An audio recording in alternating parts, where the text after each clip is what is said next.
বড় বউ, হ্যাঁ আব্বা। এইবার তো মনে কর যে তোর ফলন তো ভালো হয়নি, কি যে করিম চিন্তায় আছু। ছোট বউ ডাক্তারি পড়বা লাগে, হ্যাঁ দুনিয়া চিন্তায় আছু রে বাবা রে, কি যে করু। বা ছোট বাপ ডাক্তার বানবার তোমার এত স্বপ্ন গীতায়? দেখা আছেন বাবা, পঞ্চগড়ত ভালো কোনো একটা হসপিটাল নাই, সুচিকিৎসার ব্যবস্থা নাই। কত লোক এই দিনাজপুর রংপুর যাইতে না যাইতে অর্ধেক রাস্তায় মারা যাচ্ছে। তাতে বাবা মুই মনে কর যে আমার ছোট বউ ভালো একটা ডাক্তার বানাবা চাহাজু, যেন পঞ্চগড়ের লোকলা সেবা করিয়া পারে। বড় বউ, বড় বউ, আব্বা কি হইল তোমার? আব্বা আব্বা কি হইল? বাবা আল্লাহ কি হইল তোমার? আল্লাহ মনে হয় না বাঁচিম বাবা। আব্বা ওইলা কথা কহে না আব্বা। মোর স্বপ্নটা বাবা এ পূরণ ছোট, বাবা। এতিয়া তো তাড়াতাড়ি ছোট আব্বা জানি ডাক্তার কেমন হসপিটাল করছে। লাগে। কি হয়েছে আব্বা? আব্বা কি হয়েছে তোমার? হ্যাঁ? মুই দম পাও কি হয়েছে না আব্বা? বাবা। আব্বা মনে হয় হাসপাতাল নিয়ে গেল।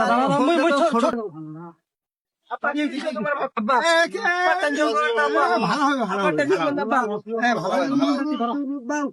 ভালো হবে, ভালো হবে। ধরেন ধরেন ধরেন।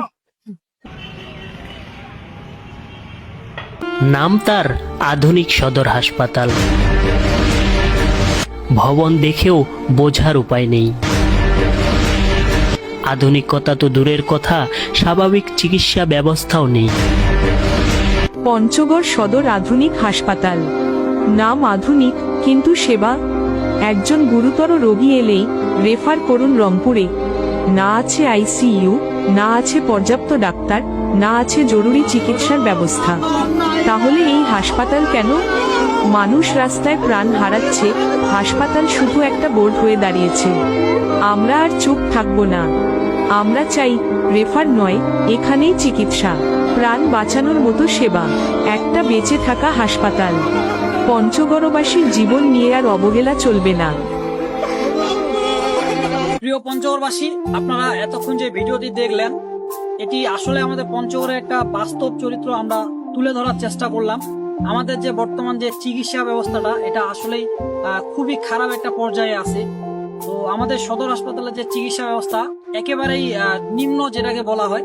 তো আমরা এটা তুলে ধরার চেষ্টা করছি। আর বিশেষ করে আমরা চাচ্ছি যে পঞ্চগড়ে যেন একটা মেডিকেল কলেজ হয় এবং সুচিকিৎসার ব্যবস্থা হয়।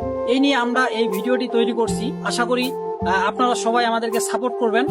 পঞ্চগড়ে একটা মেডিকেল কলেজ লাগবে এবং আমাদের পঞ্চগড়ে সুচিকিৎসার ব্যবস্থা লাগবে। তো অবশ্যই এটি হওয়া উচিত। আমরাও চাই যে আমাদের পঞ্চগড়ে একটি মেডিকেল কলেজ হোক।